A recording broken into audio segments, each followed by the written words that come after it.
इसमें एसपीएमसी का जो एमआईएस स्कीम है उसको लेकर जो है एक जानकारी जो है प्रदेश के बागवानों को आपके मार्फत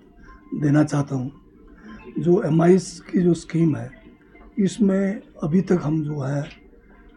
कैश के बदले में काइंड में भी जो है फार्मर्स को इनपुट्स दे रहे हैं, जिसमें दवाइयाँ हैं या फिर औजार हैं या फिर खाद है, ये सारे हम देते रहे। लंबे समय के तजुर्बे से ये देखने में आया कि ये सिस्टम भी कुछ थोड़ा ठीक नहीं बैठ पा रहा है। अब इसमें हमने ये फैसला लिया है कि जो एमआईएस स्कीम के तहत बागवानों को जो हमने उनका जो हम सेब खरीद करते हैं एमआईएस में, उनको जो है आने वाले अब आज के बाद अभी तक जो हमारे पास कुछ अभी इनपुट्स बचे हैं वो सारा जो है बांटने के बाद उसके बाद हम जो है सारा का सारा जो भी बजट के हिसाब से हमारे पास एमआईएस का बजट जो है प्रदेश सरकार की तरफ से हमें मिलेगा, तो उसको हम जो है डीबीटी के द्वारा देंगे। और डीबीटी में भी प्रथम जो है प्राथमिकता हम छोटे मार्जिनल फार्मर्स को पहले देंगे, क्योंकि अब एमआईएस की जो स्कीम थी वो केंद्र सरकार की स्कीम थी, परंतु जब से केंद्र में भारतीय जनता पार्टी की सरकार आई है और पिछले 3 सालों से बल्कि ज़्यादा हो गया, अब उन्होंने केंद्र सरकार ने अपने बजट में एमआईएस के लिए कोई पैसा नहीं रखा है, मामूली सा सिर्फ टोकन अमाउंट रखा है। और जो स्टेट्स एमआईएस के ऊपर डिपेंड है उनके ऊपर विशेषकर हिमाचल प्रदेश को भारी नुकसान इसका उठाना पड़ रहा है। अभी हमारी कांग्रेस की सरकार ने जो पिछली देनदारियाँ थी 21-22 से पहले की भी देनदारियाँ, वो जो है पिछले बार जो है करीब 154 करोड़ रुपए देकर सारी काफ़ी देनदारियाँ समाप्त की है। अब जो नई देनदारी है वो भी करीब 115 करोड़ से ज़्यादा की देनदारी आज की तारीख में है। तो अभी जो भी पैसा हमें प्रदेश सरकार से प्राप्त होगा हम उसको डीबीटी के माध्यम से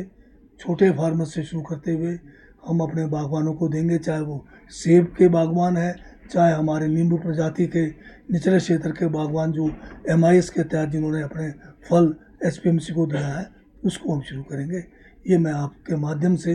बागवानों को एक संदेश देना चाहता हूँ। तो सेब का जो मार्केट है या फ्रूट्स का आप अमूमन में इंटरनेशनल लेवल की मार्केटिंग होती है इसमें, और इसमें जो है एक कानून के तहत हम जो बाहर से इंपोर्ट करते हैं उसके ऊपर हम टैक्स लगाते हैं,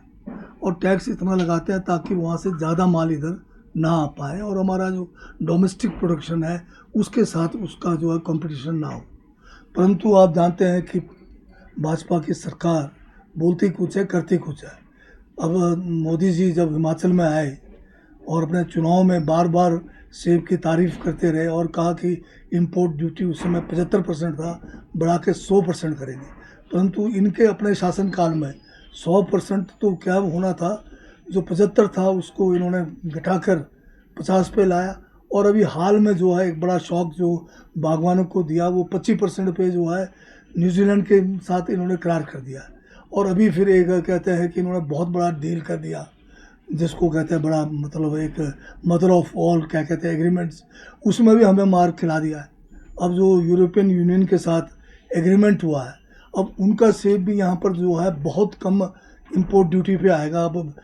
20% से भी कम हो सकता है। अब तीसरा झटका और लगाया है कि ट्रंप का जो वहाँ से उत्पाद आना है उसमें तो ज़ीरो ड्यूटी की बात हो रही है। तो इंटरनेशनल सारा सेब हिमाचल के हर सीज़न में आएगा, तो न केवल हिमाचल की आर्थिकी के ऊपर बोझ पड़ेगा बल्कि पड़ोसी राज्य जम्मू कश्मीर और हमारा उत्तराखंड जिनके पास हमारे पास इंडस्ट्रीज़ नहीं है और संसाधन नहीं है, हमारे लिए तो जो है आने वाला समय बहुत ही कठिन दौर जो है हिमाचल के बागवानों को होने वाला है।